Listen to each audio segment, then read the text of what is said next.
Yaorana, merci de nous retrouver sur TNTV pour votre journal de ce jeudi 25 septembre. Voici les titres. Comment se préparer à la saison cyclonique? Pays et États se mobilisent. Plus d'une centaine de personnes se sont entraînées à Rangiroa. On vous emmène ce soir au cœur de l'exercice Rairoa 2025. Dans le grand studio de TNTV, tout est prêt pour Touati, paroles croisées. Après le journal, votre débat. Comment lutter contre les addictions? Qu'est-ce qui est prévu ce soir? Réponse avec Mike Léral en direct. C'est une première à Tahiti. 24 chevaux de compétition débarquent en Boeing 737. Pourquoi et comment? Explication dans notre long format. Enfin, comme tous les jeudis, Oriano Tefo nous emmène sur les traces de nos sportifs à l'étranger dans Teara Sport.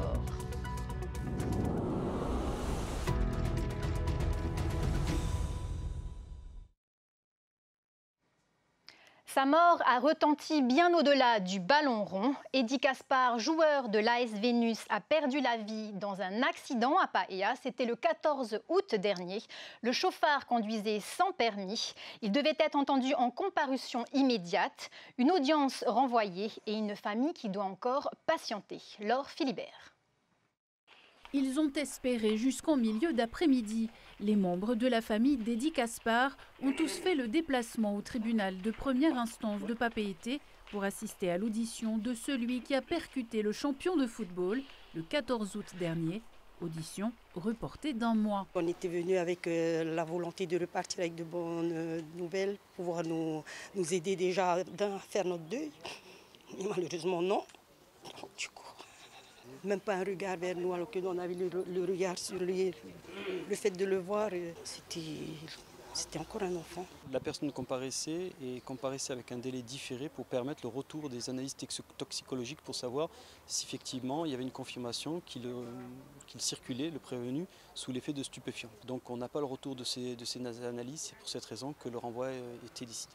La jurisprudence du tribunal est relativement sévère en matière d'accident mortel, je dirais. C'est le combat d'un homme qui a abouti à une modification législative et qui permet de considérer désormais qu'il ne s'agit plus d'homicide involontaire, mais d'homicide routier. Selon l'avocat du prévenu, le conducteur âgé de 22 ans, au moment des faits, exprime des regrets. S'il pouvait être devant vous aujourd'hui, c'est la première chose qu'il vous dira, qu'il regrette d'avoir pris le volant, il regrette de s'être fui et il regrette surtout d'avoir ôté la vie de quelqu'un. L'audience est renvoyée au 23 octobre prochain. À ce jour, 27 personnes ont perdu la vie sur les routes du Fénois depuis le début de l'année. Cette décision historique dans l'Hexagone, un ancien président condamné à 5 ans de prison ferme, Nicolas Sarkozy est reconnu coupable d'association de malfaiteurs dans le dossier du financement libyen de sa campagne. Il affirme qu'il ira, je cite, dormir en prison la tête haute. Je vous le disais en titre, on vous embarque à Rangiroa sur la frégate Prairial pour vivre de l'intérieur l'exercice Rairoa 2025. Évacuation, sauvetage, coordination. L'heure est aux préparatifs avant la saison des cyclones. Sophie Guébel sur les images d'Oriane Delaporte.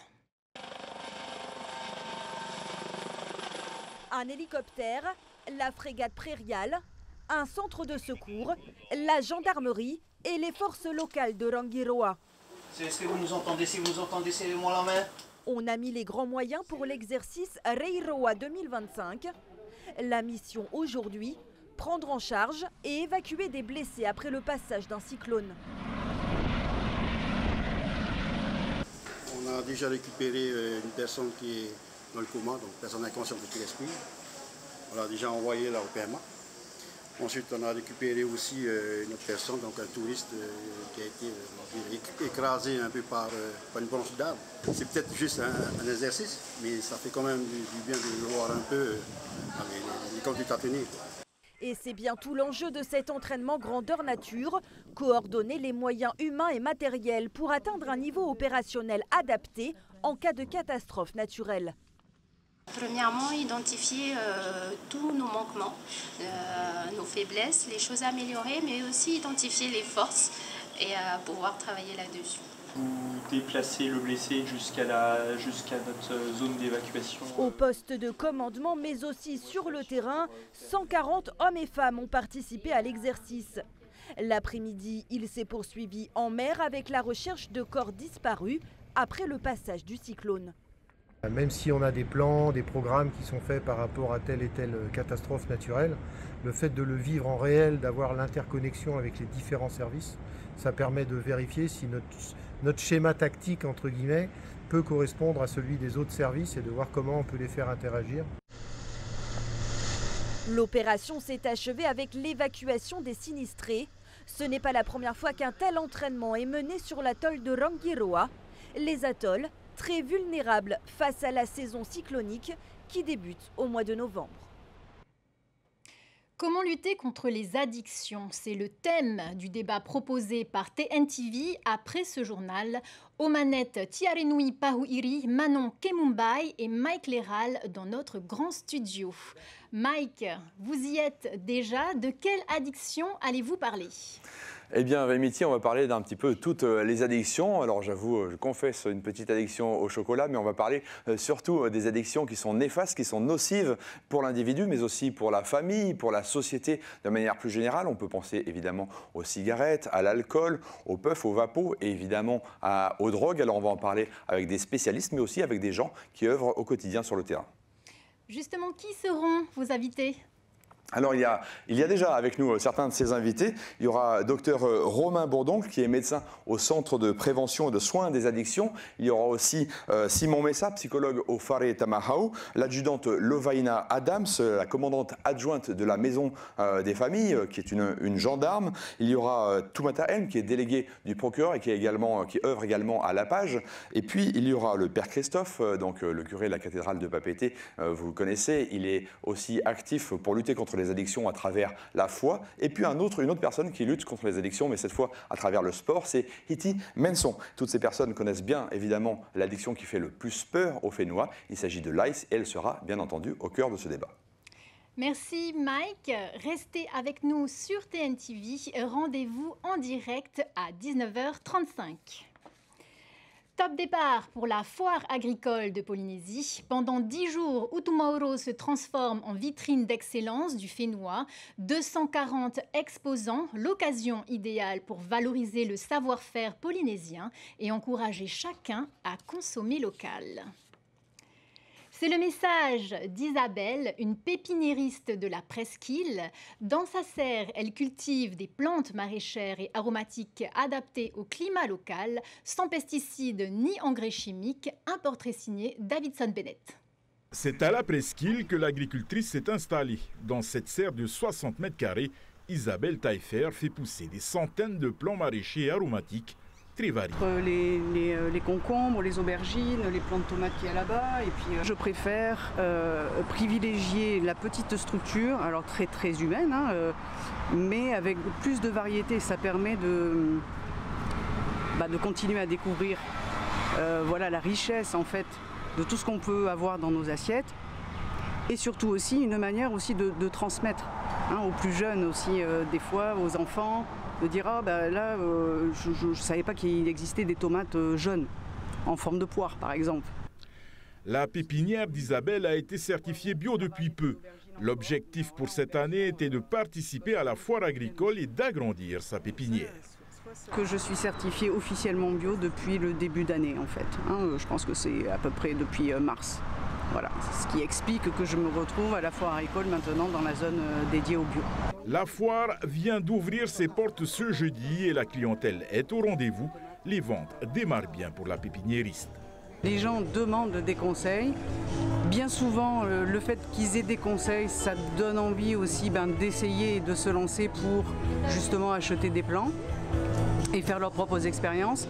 Et puis au-delà de ça, c'est surtout aussi de super belles rencontres avec des passionnés, avec des amateurs, avec des gens qui n'ont pas du tout la main verte. En plus des plantes maraîchères et aromatiques, l'agricultrice propose aussi des arbres fruitiers, des plantes pour toutes les bourses adaptées au climat local et certifiées bio. C'est une opération inédite et une première en Polynésie. Un Boeing 737 spécialement affrété va atterrir ce samedi sur le tarmac. À son bord, 24 chevaux de compétition venus de Nouvelle-Zélande. L'aboutissement de 2 ans de préparation et du sang neuf pour le cheptel polynésien. Esther Cuneo et Désiré Teivao. À l'hippodrome de Pirée, les chevaux polynésiens sont habitués aux balades et aux initiations. Solides et endurants, ils sont pourtant loin du gabarit des chevaux de compétition. La fédération a donc choisi de faire venir de Nouvelle-Zélande 24 équidés, des chevaux plus grands et plus puissants, issus de croisements destinés au sport. Des bêtes taillées pour élever le niveau des compétitions. Nous ici on favorise beaucoup le saut d'obstacle, donc on va chercher des chevaux qui ont un croisement pour le saut d'obstacle qui sont prédestinés à ça. Donc plus grand, plus fort et souvent avec un petit peu de sang, on dit dans notre métier, avoir un petit peu de sang c'est avoir un peu d'énergie et de power pour aller faire les compétitions dans de bonnes conditions. Donc là tu vois on a Lola qui est elle une importée de Nouvelle-Zélande qui fait 1,63 m, donc quasiment 25 cm de plus que les chevaux locaux, qui fait pas loin de 500 kg, qui est porteuse et donc qui nous dans l'instruction pour les clubs peut servir vraiment à tout type de cavalier sans aucun problème et qui pratiquent beaucoup de disciplines. C'est très diversifié, c'est des chevaux qui font vraiment de tout et qui sont très portés sur la compétition. Nous, ce qu'on cherche, c'est aussi à développer notre compétition et notre niveau. Et ces chevaux-là nous y aident grandement. À 19 ans, Lola s'apprête à prendre sa retraite après avoir porté toute une génération de cavaliers. Pour la remplacer, pas d'autre choix que l'importation. Car l'élevage en Polynésie se heurte à de nombreux obstacles. Il n'y a pas de vétérinaire équin en Polynésie, il n'y a pas d'inséminateur. Les inséminateurs, c'est quand on fait venir des semences intéressantes de l'étranger pour pouvoir faire les suivis de grossesse des juments, pour faire des poulinages corrects. Et on manque de terrain. Tahiti, c'est une petite île très montagneuse et donc nous, on a besoin d'espace. On dit toujours cette règle-là, 1 hectare par cheval minimum. Mais l'affrètement d'un avion a un coût. Avec l'aide du pays, de l'État et même de l'Europe, la fédération a pu réunir 15 millions de francs de subventions. Une enveloppe que des propriétaires de chevaux ont complétée sur fonds propres. J'ai décidé de profiter de cette occasion extraordinaire, parce que c'est un sacré projet, pour choisir un second cheval. Alors je garde Joe et puis j'aurai une petite jument qui arrive plus jeune que Joe et puis voilà, et hâte de commencer à travailler avec elle et avec les personnes qui nous coachent. Sans ce soutien, les structures n'auraient jamais pu financer seules une telle opération. J'ai 5 petits poneys qui vont arriver pour remplacer mes petits poneys un petit peu qui ont pris un peu d'âge et puis des chevaux d'école de plus grande taille. C'est vrai que sans l'aide du pays et de la fédération, on n'aurait pas pu faire cette aventure. Nous, en fin de compte, on n'avait pas des budgets assez importants pour acheter des chevaux pour faire des compétitions en Polynésie. Donc nous, on a vraiment pris des chevaux d'école. L'opération est surtout un défi logistique, une première pour l'aéroport de Fa'a'a, qui prépare un dispositif exceptionnel pour réceptionner le cargo samedi, en milieu de journée. Suite du succès mondial, la baleine tatouée. L'auteur néo-zélandais Witi Irimaera publie Le Pacte des baleines, un roman qui mêle le destin des hommes et la migration des baleines, présenté en avant-première à Rurutu, là où se déroule l'histoire. Écoutez les précisions de l'auteur et de son éditeur Christian Robert au micro de Laure Philibert. La traduction est signée Mireille Vigneault. Whales are a unifying symbol for Polynesia. Donc c'est un symbole d'unité pour toute la Polynésie. For French Polynesia. La Polynésie française. And for the connection of French Polynesia with Aotearoa. Et pour le lien entre la Polynésie française et Aotearoa. Ce que je dis au monde entier, c'est qu'il est l'heure de reconnaître le mana de Tangaroa, ce dieu tout-puissant de l'océan Pacifique. And leave our whales alone. Et laisser nos baleines tranquilles. Le roi des baleines, la baleine tatouée qui a porté Paikea jusqu'à la Nouvelle-Zélande, a aujourd'hui 1000 ans, il est un peu vieux, et il reste bloqué dans l'Antarctique, il ne veut plus bouger. Et on envoie le descendant de Paikea pour aller lui dire non, il faut revenir, pour reprendre le cycle de la vie. En fait, le cycle des baleines, c'est le cycle de la vie. Et les Rurutu sont très clairs là-dessus. Quand on posait les questions aux jeunes de Rurutu, y compris en primaire, ils savent que les baleines viennent de l'Antarctique. Et donc, et puis c'est aussi parce qu'il y a ce lien particulier entre les Rurutu et les baleines que Witi a positionné cette histoire à l'autre. Bonne nouvelle pour les Hine Taurea, victoire 2-0 face au Vanuatu à Paea. Un succès qui relance Tahiti dans le tournoi U19 de l'OFC. Tahiti qui reste en course pour les demi-finales. Les moments forts avec Désiré Teivao. Les Hine Taurea ont montré un tout autre visage pour le deuxième match de groupe. Aujourd'hui, face au Vanuatu, les joueuses de Reimana Buluk ont rapidement pris les devants. Dès la 10e minute, les Tahitiennes ouvrent le score grâce à Haranui Le Gaïk. Puis avant la demi-heure de jeu, Haranui Le Gaïk double la marque sur un coup franc. À la pause, Tahiti mène 2-0. On savait que c'était un match décisif pour la suite de notre parcours.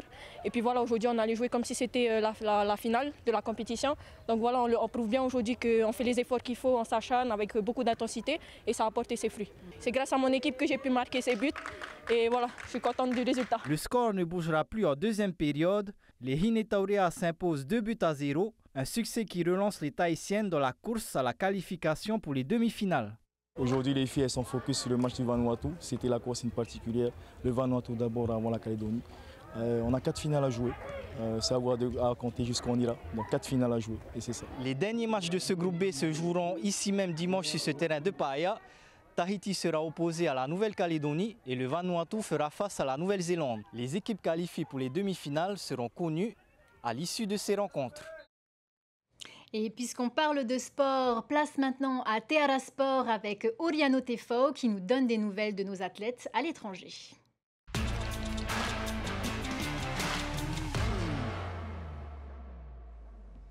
On démarre avec du padel, Oriano. La Tahitienne Léa Godalier décroche avec Alix Colombon un 5e titre consécutif de championne de France.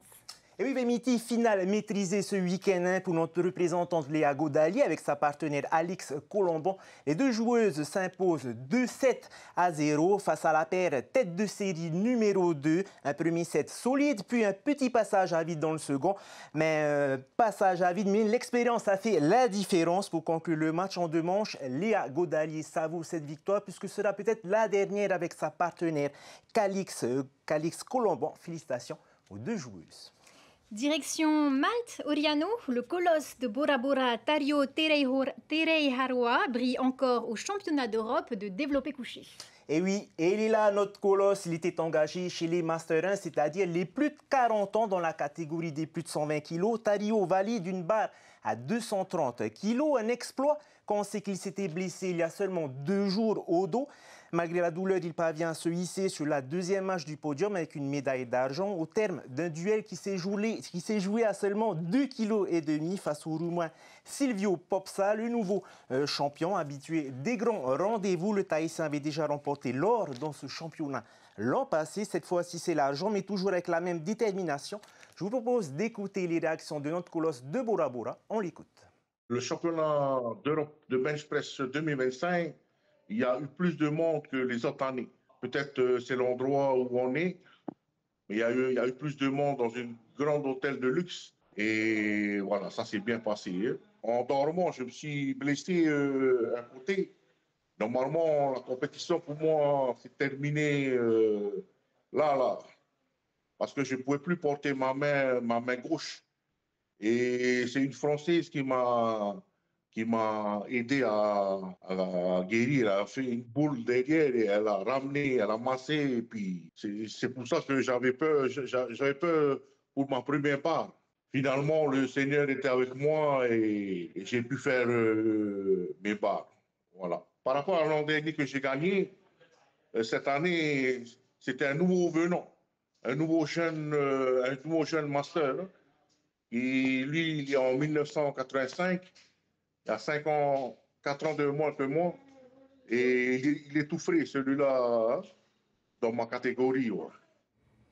Et enfin, Oriano, cap sur le Japon, où la surpasse team de Taravo frappe fort au championnat du monde de Jiu-Jitsu brésilien. Et oui, au Japon, à Chiba plus exactement, 23 athlètes de la presqu'île ont défié les meilleurs combattants de la Ligue SJJIF. Bilan de la compétition, 44 médailles au compteur, dont 23 en or et 4 trophées ramenés aux Fénois. Parmi les performances marquantes, la jeune Mehiti Chengsen, 17 ans seulement, décroche 4 titres mondiaux. Elle était surclassée en catégorie adulte. Alors c'est un véritable exploit et grâce à ces résultats, la team grimpe sur le podium par équipe, deuxième chez les enfants et troisième en nogi, c'est-à-dire sans kimono. Félicitations encore à nos athlètes et merci de nous faire vibrer depuis l'étranger.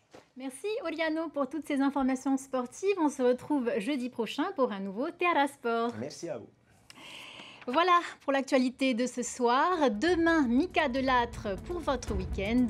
Dans un instant, retour en images sur l'accueil de Hokulea à Tautira dans votre magazine Moana. Et à 19h35, ne manquez pas Touati, paroles croisées, alcool, ice, écran, comment lutter contre les addictions. Votre débat en direct sur TNTV et sur nos réseaux. Belle soirée. Retrouvez ce journal en replay sur notre site internet et notre application mobile TNTV.